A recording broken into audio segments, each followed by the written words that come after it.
Welcome to the XY Advisor Podcast, a global community of financial advisors sharing and learning with one another to drive the positive evolution of financial advice. To get involved, go to xyadvisor.com or simply download the XY Advisor app.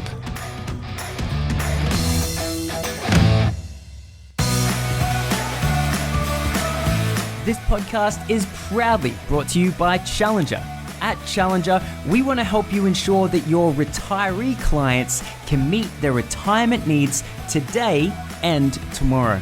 To access thought leadership, insights, and tips on retirement planning for your clients, head on over to challenger.com.au/XY.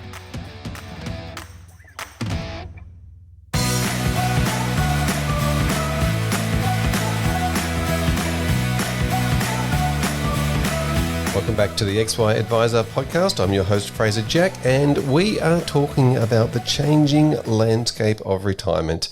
I'm joined by Rachel Lane, who I've spoken to a few times before, but essentially Rachel wrote plenty of books about aged care, and she certainly knows what she's doing. She runs a business called Aged Care Gurus. Welcome, Rachel. Hi, Fraser.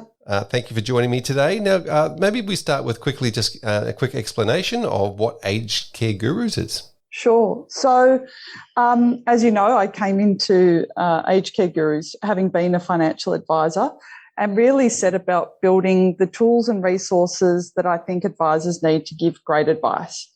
And I guess one of the key differences with us is we kind of start with a very different definition of aged care. So our definition of aged care, unlike, I guess, the kind of normal definition of aged care, which is residential aged care facilities, is really anywhere the client wants to live and any aged care service they want to receive. So we've built our software, the Aged Care Gurus Advice Builder, around exactly that. Do you want to stay at home? Do you want to move into a granny flat? Do you want to move into a retirement village? Do you want to move into a land lease community? Or do you want to move into residential aged care? And then what type of care are you going to receive? Are you going to receive, home care packages? Are you going to receive private care? Are you going to get extra services with that? It's all really designed to be, I guess, aged care your way. Choose your own adventure of aged care, if you like. And then we support that with a bunch of other resources. So fact sheets, statement of advice wording, PowerPoint presentations, invitations to seminars, essentially anything we think that the advisors need. And we get feedback from our advisors regularly to say, could you do this? And we absolutely do, because I'm a big believer, if one person's asking, 10 people are thinking. And we also support them with monthly CPD webinars, roundtable discussions so that they can all, get together and find out what other people are doing. So, yeah, that's basically what Aged Care Gurus is. Fantastic. Now, as you mentioned, there's plenty of options and opportunities for retirees going into aged care. But as we've spoken about before, if there's no decision or choice or planning done in that space, then often they don't get that choice to the sort of it's the last resort. They have to get what they're given. Exactly. So, I always say failing to plan is planning to fail. And inevitably, what you end up with is, and it's interesting to look at clients who sort of do have two distinct groups. And unfortunately, the majority of clients are reactionary. So they will plan when they absolutely can't avoid it any longer. You do get those who are very active. They're almost trying to create a preemptive strike. So they've likely seen a parent or a loved one go into residential aged care.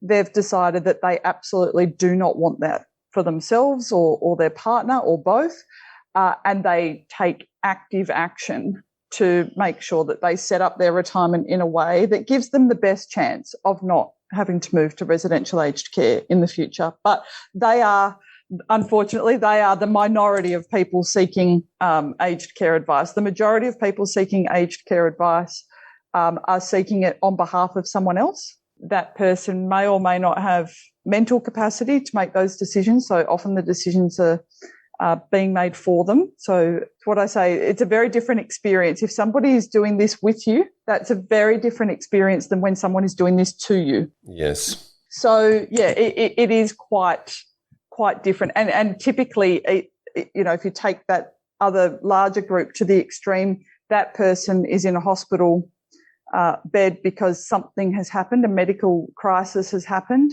and the person sitting in front of the advisor is the power of attorney or the guardian, and they're being told, look, you've got 2 days, 3 days, and you need to have this sorted. And they're really operating in crisis mode. Yeah, so very, very big and important decisions with zero sort of lead-in time and zero time to think about them and really just have to make quick decisions. Yeah, back when I was a financial advisor, I used to joke and say if I could just put a billboard in the hospital car park that says, don't decide whether to keep or sell the family home here, because it seemed to me that those decisions were just literally being made in the hospital car park.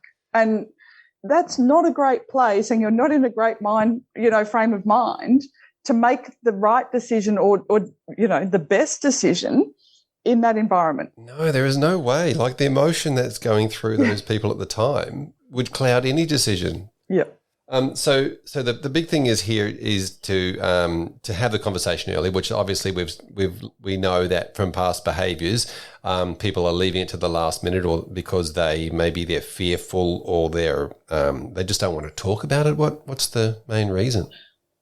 Oh, look, I think there's a combination of things, and I don't discount that there's a significant cohort of people who have never sought financial advice. So because they haven't necessarily had a huge amount of wealth outside the family home, they haven't seen the need or the value in seeking financial advice, and now they might be considering selling, $1 million property, and they start going, well, hang on, if this is a $1 million investment decision, I do need financial advice. It's just that the trigger has been some sort of crisis or the fact that they, the number of clients who seek advice when they've got a contract of sale on the home, and then they say, oh, well, I better go and get advice now that I know how much my home's going to sell for and how much money I'm going to have, in my pocket in 30 days' time. I better go and get advice.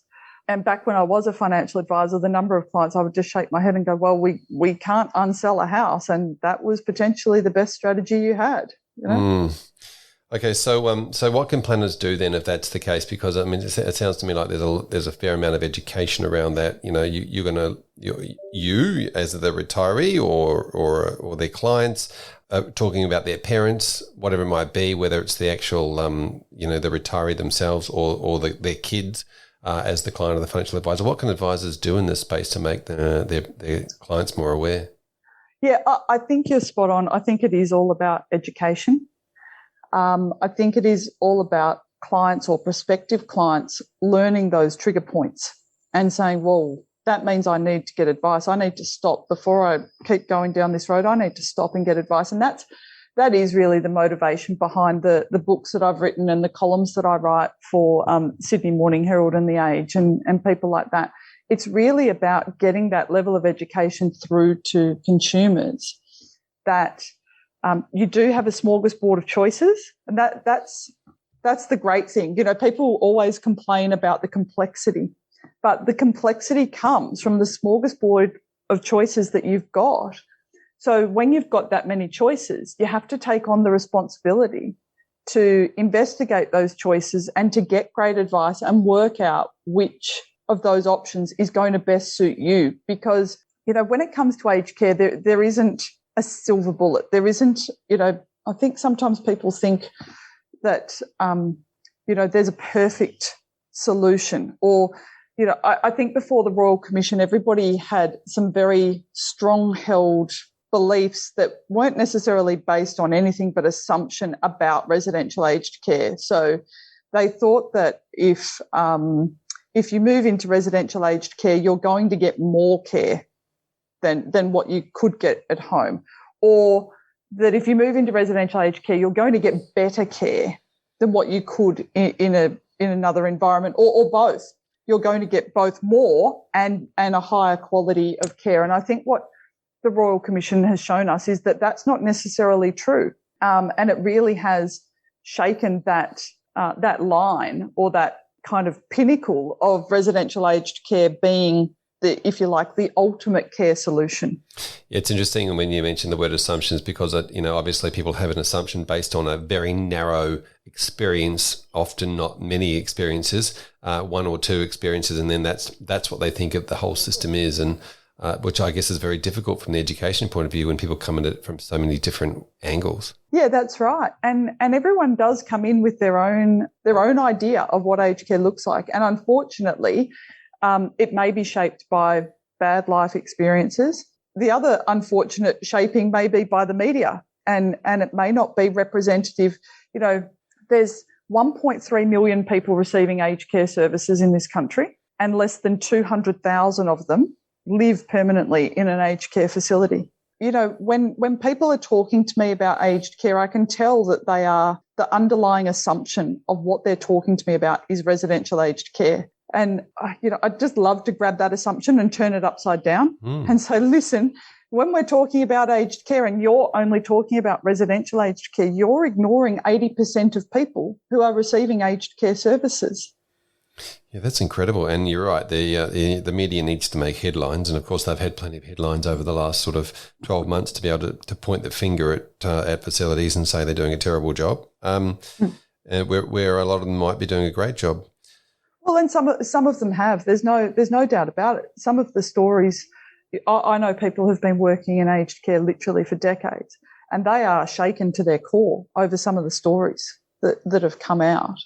It's certainly something that I haven't seen, and I don't know anyone personally who has experienced that. But the fact that someone has, it's completely unacceptable. Yeah, absolutely. And it's very much similar to what the financial planners have been through in the past with regards to, a few people doing the wrong thing and then everybody else getting tarred with that brush. I wanted to talk about the industry as a whole at the moment, because we've had conversations around the profitability and the sustainability of the system or the facilities themselves, and what they're going to be expecting in the short term and also in the long term as a bubble of baby boomers sort of hit aged care. We talked about the sustainability. Do you want to comment on that? Yeah, well, I guess that's one of the greatest hopes coming out of the Royal Commission, is that the industry will be sustainable. At the moment, you've got somewhere between, depending on which figures you look at, but somewhere between 40 and 50% of aged care facilities are operating at a loss. You've got this, huge cohort. The government call it the ageing population. You and I call it the baby boomers, Fraser. Yep. But you've got this huge cohort of people that are going to want to access and need to access accommodation and care services. The government are estimating that the current 1.3 million people accessing aged care will grow to 3.5 million by 2050. So that's huge in terms of demand. And to put that in a context, there's roughly 200,000 residential aged care beds in the country at the moment, and we would need to add another 500,000 if we were to keep the current 20% of people receiving that care in an aged care facility. So you look at that and you think, well, where are those 500,000 beds going to come from? Who in their right mind, in terms of an organisation, whether you're a church, charity, not-for-profit organisation, or whether you're a for-profit organisation, who is going to build more aged care beds, more aged care facilities, if on average you're making a loss? And don't get me wrong, that doesn't mean that everybody's making a loss, or you will find a greater proportion of aged care facilities making a loss in rural and regional areas than you will in metro areas. But it's an issue. How are they going to get 500,000 beds in that short a period of time if they can't sustain the current 200,000? Yeah, this seems absolutely crazy, the growth that's required or needed in this space. Obviously, to me, straight away, that says supply and demand, that fees are going to have to go up and costs are going to have to go up in this space. That's where it becomes interesting, because it's against the backdrop of the Royal Commission, And the Royal Commission are recommending a whole range, 148 recommendations, but in terms of the financial arrangement, it's a complete revolution. So at the moment, to be a fully supported resident by the government, which means that you pay a basic daily fee, but the government cover your cost of accommodation and the cost of your care, you need to have assets below $171,535 and income below about $27,800 a year. So essentially what you're talking about there is the equivalent of a full pensioner with less than $171,500 of assessable assets. In the proposed new world, they're saying, well, we don't want there to be any crossover between the age pension means testing arrangements and the aged care means testing arrangements, which means that potentially you're talking about someone with $797,500 of assets before they start contributing towards the cost of their aged care. That's going to be very, very expensive to the taxpayer. So if you, and it's also going to, I mean, the pension is kind of the holy grail to so many retirees, but the desire to get and keep that age pension, if you can achieve that, then under these proposed reforms, you would have a cost of care that's only, 85% of the pension at the moment, $52.25 a day, even though you might have, $700,000 in assets, or close enough to $800,000 in assets. Yeah, it's pretty clear the numbers don't work. Is the pension actually, do you see it going down, as in the government's commitment towards it because of the superannuation environment and how well it's done over the past sort of 20, 30 years? I don't think for the most part, look, when you and I get to that point, Fraser, definitely.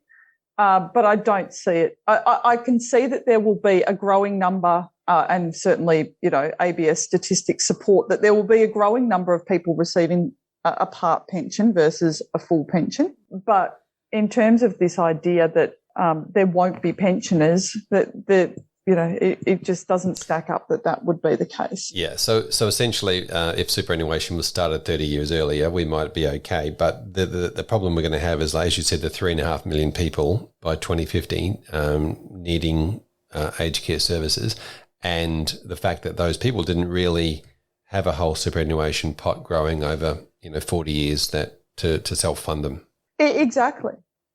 And there'll be a disparity in there, as we know, between men and women. So you'll have women who will have far less in superannuation than men because, they stop their careers to have children and do all those sorts of things. So okay, so got some big problems coming down the track. As you mentioned, the other issue that you've got is the workforce. So it's not like we can just look at the population of Australia and say, the population is ageing, but think that doesn't happen within the aged care workforce. The aged care workforce are ageing as well. So you've got, this kind of retirement of skills that's going, but you've also got this issue of we saw with COVID the issues that the sector had in staffing the aged care facilities, and the fact that so much of the workforce is a casualised workforce and they work across multiple aged care facilities. That's the issue we've got now. So, imagine what that issue looks like when there's an extra 500,000 aged care beds that require care to be delivered to them.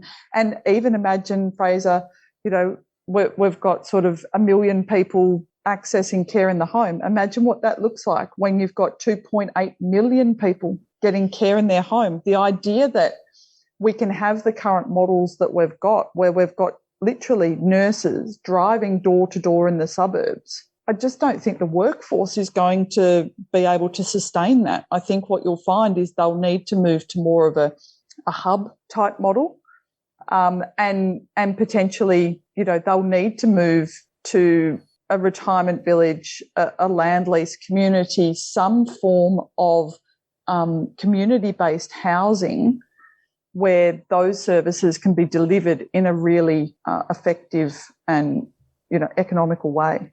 Yeah, so just expand on that hub model a bit more, because I mean, I live on the Gold Coast, and there seems to be a fair few sort of now areas coming out where they're advertising for over 50s, over 60s, over, like those sorts of things. Are you talking about for the sort of that later stages of retirement where people are moving into a space more so where there's sort of semi care available, but at a close range? Yeah, I think, look, the economies of scale that can be offered by retirement villages, land lease communities, even, strata title developments. I guess the issues you get with strata title is that there is no discrimination based on age. So you will get young, single professional working people, you will get young families, you'll get a mixture of everybody, whereas retirement villages and land lease communities, I guess, are looking at the need for care, looking at their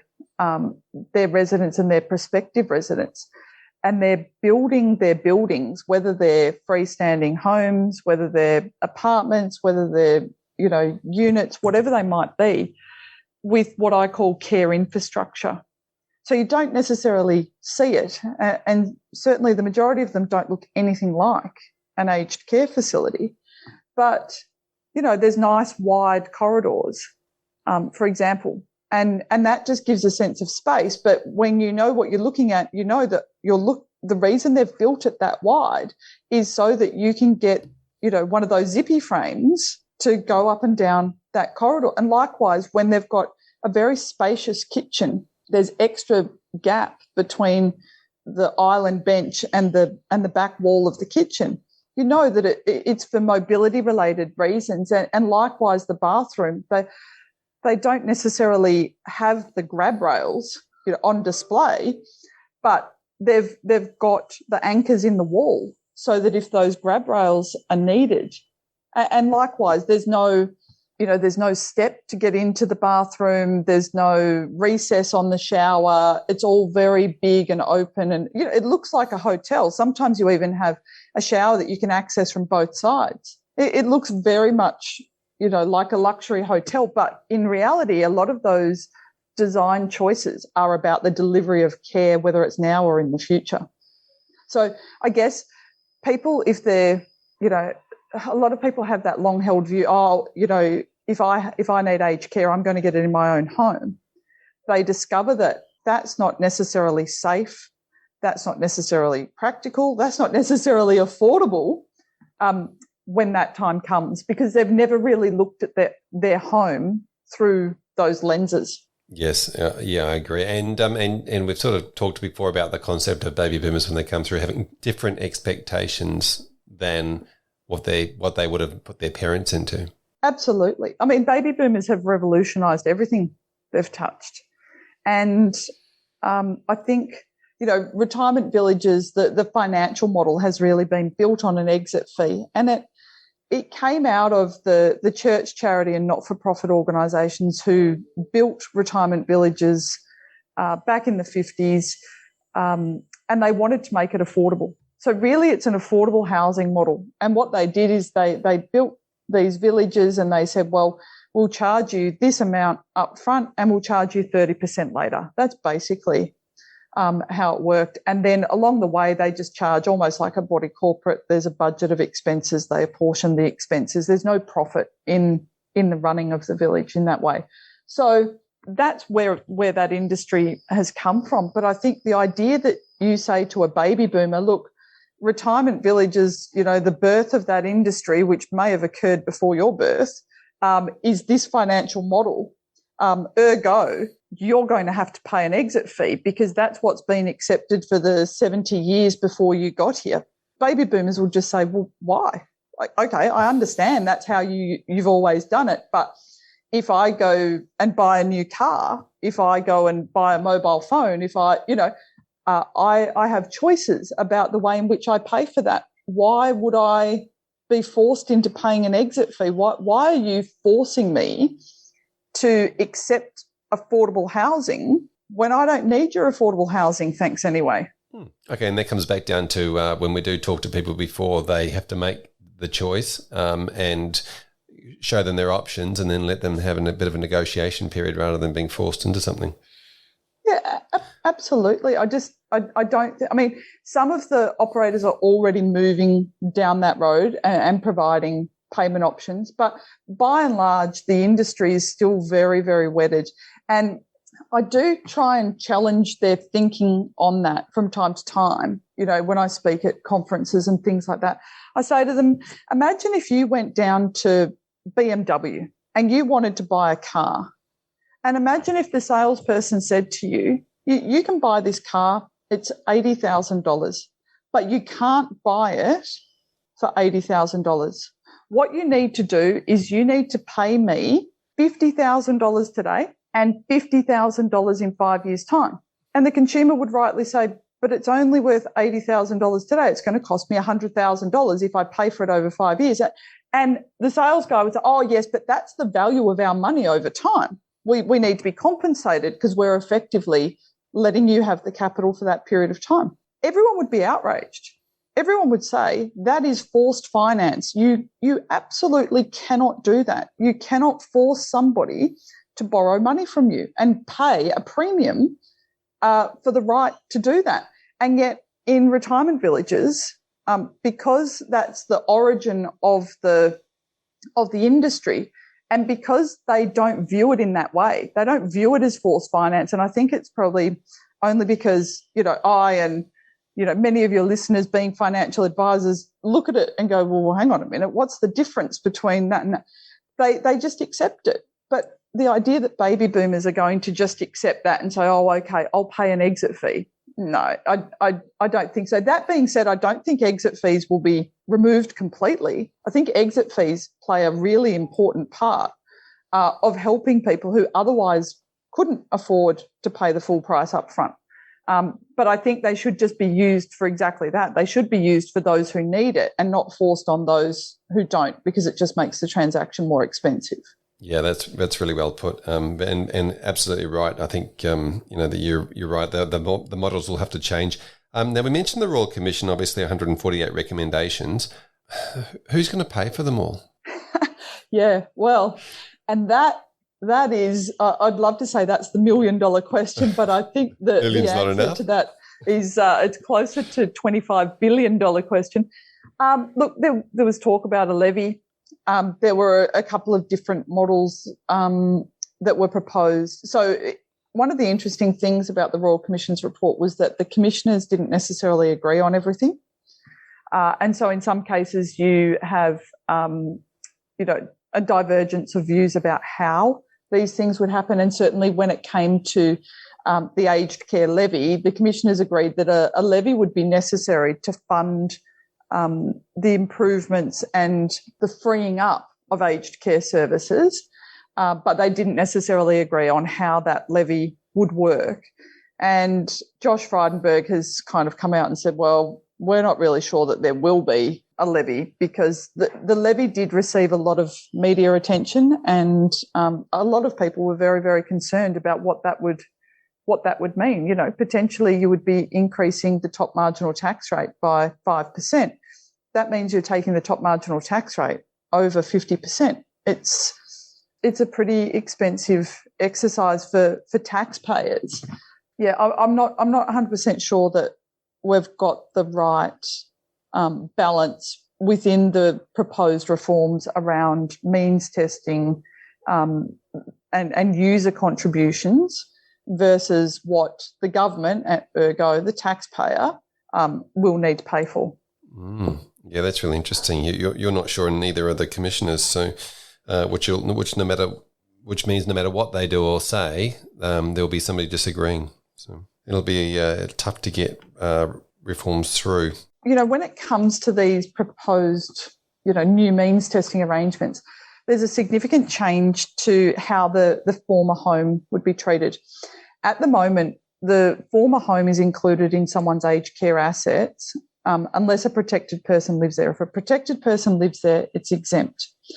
And if it's included in your assets, it's included up to $171,535 odd dollars. What the Aged Care Royal Commission is saying is, well, they want those rules to also marry with pension rules. So what that would do is, At the moment, the definition of a protected person includes, a spouse or dependent child, a carer who's been living in the home for the last 2 years who's eligible for an Australian income support payment, or a close relative who's been living there for the last 5 years who's eligible for an Australian income support payment. So what this change would mean would be, because pension means testing has no concept of a protected person other than your spouse. So the only protected person would be your spouse. And then what they're saying is, well, for 2 years from the day you or your spouse move out of the home, same as pension, the home would be exempt. And then beyond that, it would be included up to the market value. So there's potentially going to be winners and losers. And there's always winners and losers when they make big changes like this.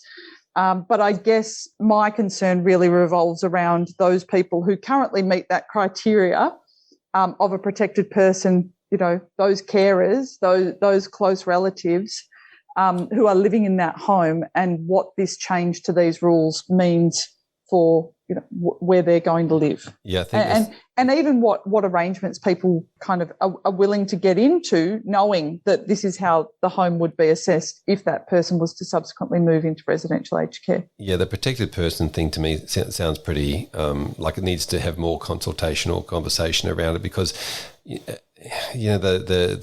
the requirements for people and hands of people to help is sort of being cut here.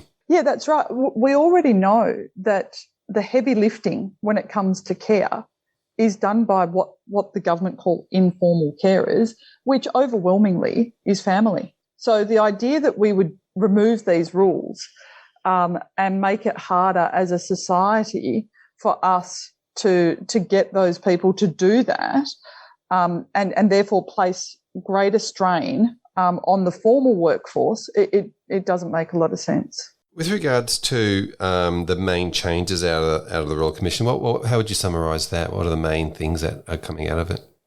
Well, obviously with 148 recommendations, there's potentially a lot. But look, I want to make the point that I don't think whether the commissioners agreed on everything and presented to the government 148 recommendations that were a completely united view, that the government would pick that up and implement every recommendation. So I'm not sure that having a divergence of opinions around certain elements is necessarily a bad thing. I think sometimes you can get a better outcome by saying, well, we could do it this way or we could do it that way. I think if you just give one option to the government and say, well, this is how to do it, it's easy to say no. Whereas if you say, well, you could do it this way or you could do it that way, much harder to say no, because now you've got an option.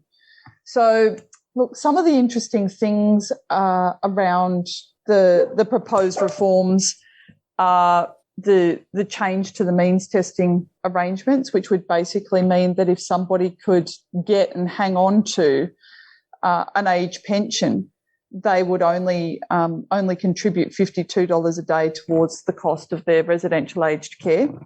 Some of the recommendations that I was really excited about were changing the funding for aged care so that the funding available in residential aged care is also available in home care. So removing, at the moment, there can be a gap between residential aged care funding and home care funding, and it can go both ways. So there can be circumstances where in home care, the person can receive significantly less funding for their care than what would be available to a residential aged care facility if that person chose to move into the aged care facility.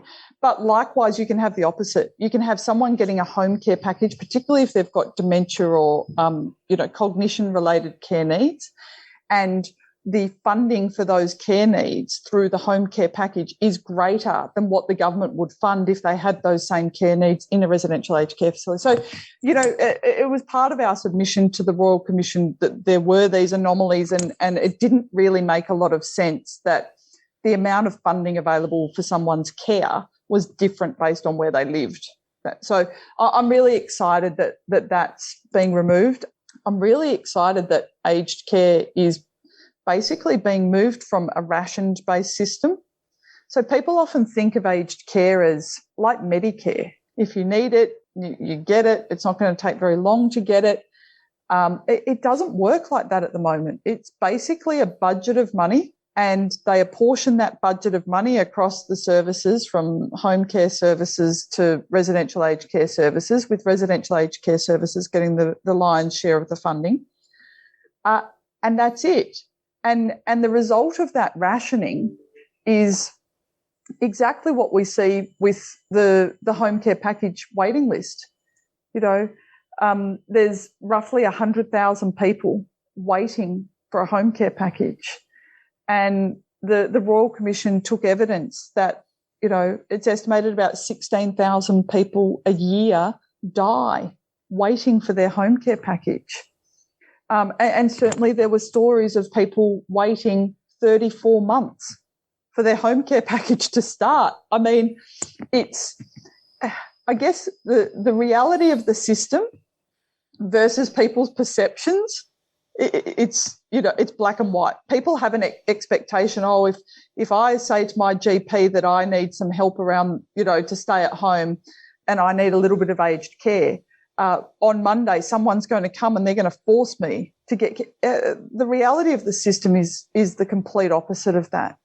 People think it's going to move quickly. It's just. Yeah, this waiting list is staggering. The fact that, as you said, 100,000 people are on the waiting list and 16,000 a year dying is, imagine if we put some effort into changing that, like the amount of effort we put into, stopping the spread of COVID around the country.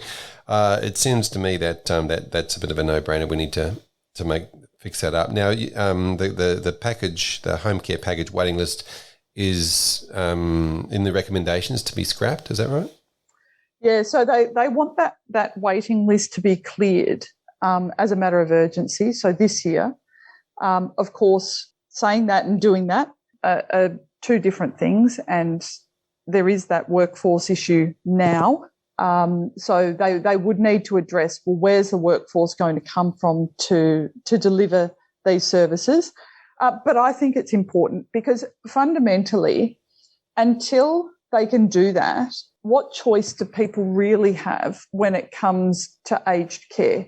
So unless they are, like we were talking about at the start, unless they are in that group of people who are really proactive, who understand that the system doesn't work the way most people think it works, and they get involved early because they have that motivation of making that preemptive strike against having to move into residential aged care, the overwhelming majority of people are not in that group. They're kind of making decisions at the very last minute. So if you're, making a decision today, I better start accepting some care. And let's say you need a level 3 home care package. How is it possible? I mean, I guess that's where the informal carers come in, the families, the friends, communities, volunteers, all of that come in to try and help you to do that. But for a lot of people, it will just mean that they need to move into residential aged care, even though that is not their choice.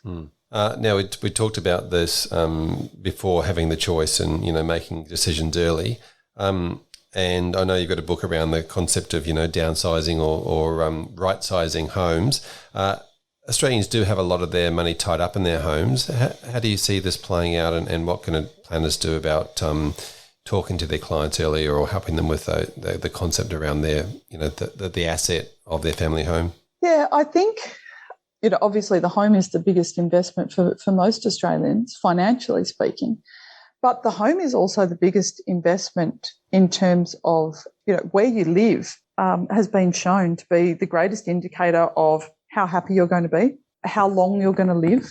All sorts of health-related data comes out about the home. So the home is integral. Like I would actually say that when it comes to retirement and aged care planning, the number one question that needs to be asked is, where do you want to live? And everything revolves around that. I know from our point of view, the first question that we ask in the software is, where will the client live?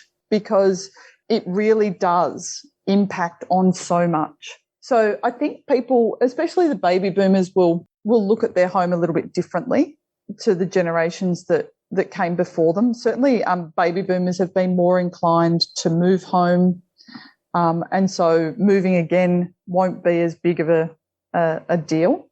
I think the challenge will be for the downsizing options, the retirement villages, the granny flats, the land lease communities, the community housing groups. It will be for those guys to build a form of accommodation and plug in the services that cohort want. And I think what you'll find is that their needs will be quite different to anyone who's come before them, but also that you will have a lot more, if you like, subgroups and different lifestyles that people are searching for, and therefore will demand certain, whatever it might be. Yeah, it almost feels like now's the time when we need to start really forming, I don't know if it's a government initiative, but groups around this plan to build these facilities and start creating these facilities and, in areas and understanding from a national point of view what that might look like. Yeah, and I think, look, I've spoken to people who've created co-housing arrangements with friends. I've heard my mum and her friends talk about doing similar, they look at retirement villages and go, because they see what's there at the moment and they say, well, that's not what I want. So they say, oh, well, why don't we get, 6 couples and we'll build 6 houses and we'll have a central courtyard and a swimming pool and a barbecue, and we'll get a chef to come in and cook our meals, and we'll get a cleaner and they can clean our houses. And if we need care, we can share that, that care provider. And it's not necessarily a bad concept, but it's fraught with a lot of risks and a lot of dangers. And, it sounds good in theory, but in reality, and I think that's the thing, the providers, if you like, the official providers of retirement villages need to meet those expectations. And I'm not just talking about that particular set of expectations. There'll be other people who have, completely different expectations around what they may be very much wanting something that is green and energy efficient and sharing cars and those exist as well. And all sorts of other, one's built on golf courses, one's built on marine, there's lots and lots of different lifestyles that can be provided. But really, that will be the challenge for the official providers of retirement villages to meet those people's needs, because the baby boomers are organised, they are innovative, and they will, if they can't find what they want in the marketplace, they will go and make their own. Yes, I can see developers all around the country starting to think about this. Thank you so much, Rachel, for coming and having a chat to us today about all the different many changes. And obviously there's a stack of them going on, and there's another 140 we didn't cover out of the Royal Commission.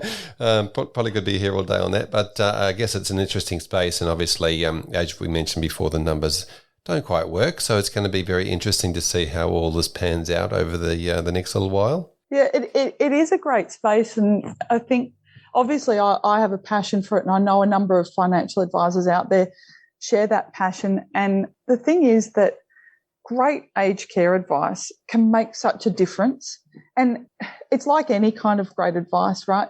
The difference is not just about the numbers. Don't get me wrong, the numbers are important, and the advice needs to stack up and be valuable financially.